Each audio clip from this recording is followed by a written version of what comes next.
अरे जा भइल बा रे बलनवा। अरे ओटना लोग गाय भी डराइल बा। अरे बाबा ओकरा भूत धइले बा भूत। अरे जौन भूत धइले बा रे।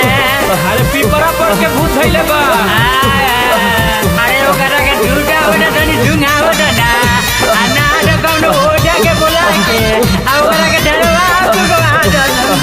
हां ए बाबा ठीक कहतनी। सुहो जननीय मतवा दुलही न मिली है डोइनी रे जान। सुहो जननीय मतवा दुलही न मिली है डोइनी रे जान। जान डोली अरे लवटैती जैती नई हरए रे जान।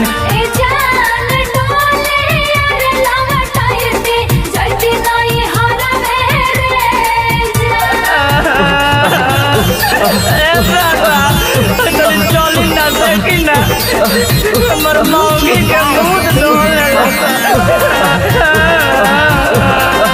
अरे का हुआ बच्चा, कैसे भूत पकड़ लिया?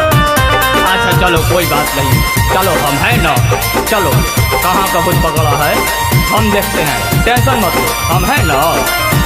पहिले जे मरनीय स्वामी तोहर छोटा का भैया बाए जान।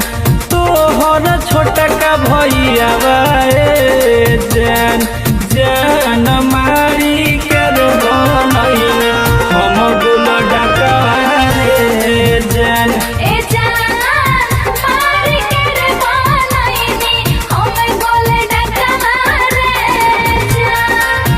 दूसरे जे महरनीय स्वामी तोहर छोटा की बहिनिया रे जान।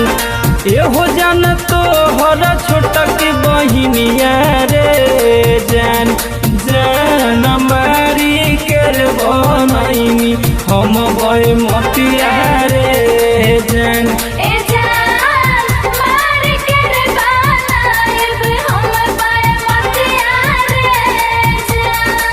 कहाँ है बच्चा, बुलाओ तो। अरे चल बाबा बुलाओ तन चल तोर सब छूटिए जाई। हम ना छोड़ो, हम ना दे, हम ना दे। ना छोड़ दे। देखी ना बाबा कैसे ढंग बनावती है। अरे काहे टेंशन लेते हो बाबू, हम अभी मंत्र फूकते हैं, काहे नहीं छोड़ेगी।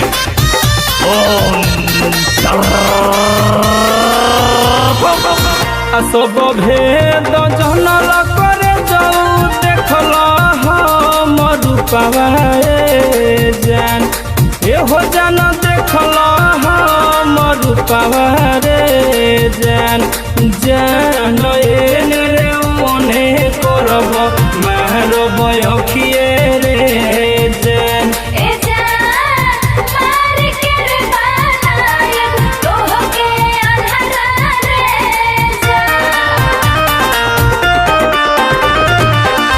लिखले निर्भय निराला डोइनी के पाचरवा रे जान। एहो जान डोइनी के पचरवा रे जान। जान गाई के सुनावे मन सेवा खवा रे जान।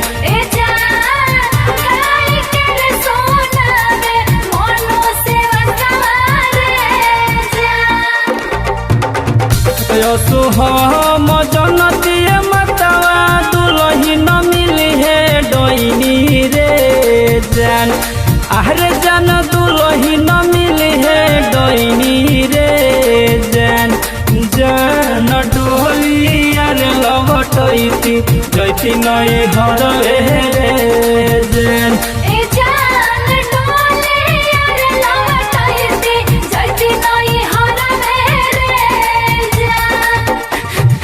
बाबा छोड़ दी जाता नहीं। माँ अम्बे रिकॉर्डिंग स्टूडियो आमी।